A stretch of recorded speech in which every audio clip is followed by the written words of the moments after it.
O artigo 142 da Constituição estabelece que o Exército Brasileiro é uma instituição permanente destinada a garantir os poderes constitucionais, da lei e da ordem. O Exército e as Forças Armadas, de uma maneira geral, são instituições da pátria, da nação brasileira, da sociedade brasileira. Não é um instrumento de governo, é um instrumento da nação, que tem missões claras, precisas e específicas.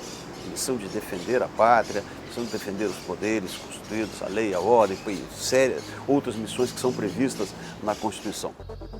O Exército, portanto, tem como missão preparar a força terrestre para defender a pátria, garantir os poderes constitucionais, garantir a lei e a ordem, participar de operações internacionais, cumprir atribuições subsidiárias como combate à dengue e distribuição de água e apoiar a política externa do país. Mas não é só isso. O Exército distribui cesta básica, o Exército entrega água no Nordeste, o Exército constrói a ponte no momento que tem inundação, o Exército, no interior do Brasil, ainda é um verdadeiro construtor de cidadãos, porque muitas vezes o recruta, e não é só nas cidades do interior, até nas cidades grandes, né? Os recrutas chegam no quartel sem saber nem utilizar corretamente as instalações sanitárias, né? Sem nenhum conceito de coletividade, e vão aprender isso no tempo que passam no Exército. Então, o Exército ainda funciona como um grande indutor da cidadania. A ação do Exército sempre foi um fator de integração e de desenvolvimento nacional.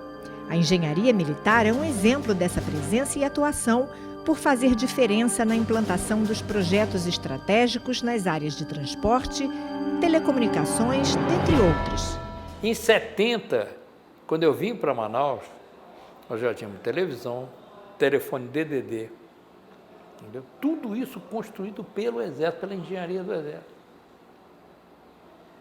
Você não sabe, hoje, nos dias atuais, a ligação de Manaus com o resto do Brasil é feito via Embratel, privatizada, que hoje pertence a Claro. Mas essa ligação é feita através de um cabinho de fibra ótica desse tamanho, com 1.600 pares, que liga Manaus a Porto Velho.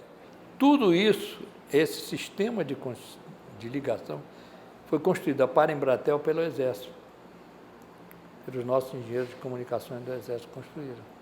Eu percorri a BR-319, uma estrada construída também pelos governos militares. O Exército construiu a 364, Cuiabá, Porto Velho, até Rio Branco e até Guajará-Mirim. O Exército construiu a Manaus, Boa Vista, fronteira com a Venezuela e Guiana. O Exército construiu a BR-63, Cuiabá, Santarém. Por tudo isso, a imagem do Exército perante a sociedade é positiva. O que o senhor acha do Exército Brasileiro? Muito bom. Ajuda bastante as comunidades, né? Em geral. Eles são importantes para o Brasil? Muito importante. Quando precisam do Exército, é o Exército que aparece. O Exército jamais se furta a cumprir qualquer tipo de missão. Em qualquer situação, o Exército é a salvação. É o que eu digo.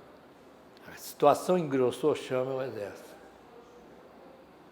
A polícia da Bahia entrou em greve, chama o Exército.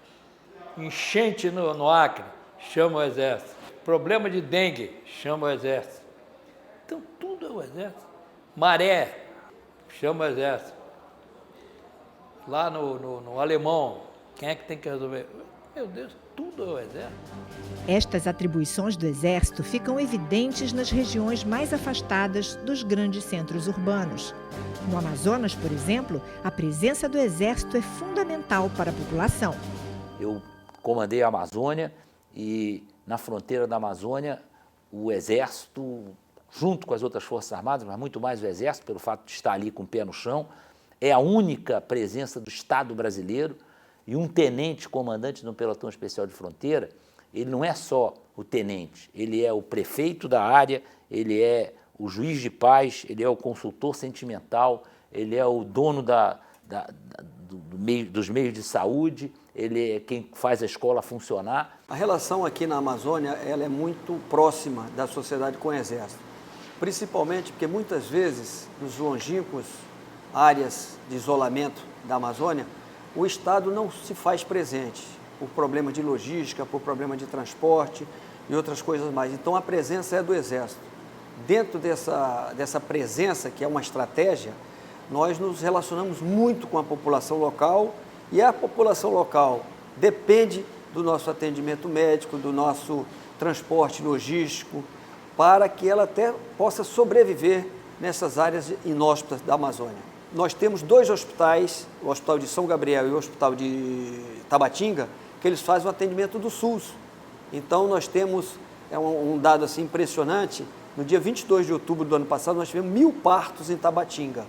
Quer dizer, dá uma média de quase de 3 a 4 partos por dia, né? Onde uma área que não tem pré-natal.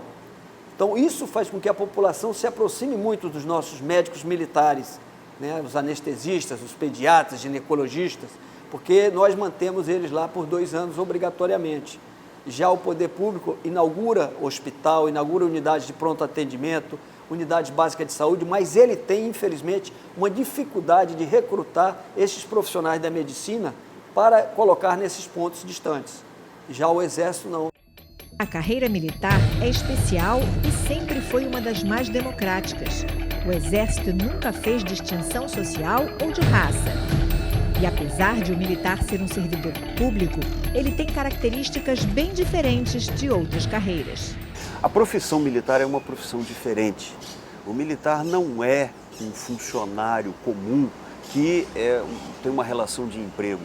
Ele tem uma relação, mas ele tem uma relação da sua vida, da sua alma, do seu espírito, do seu sacerdócio. É uma profissão que exige dedicação, que exige entusiasmo e que exige um perfil característico. Por quê?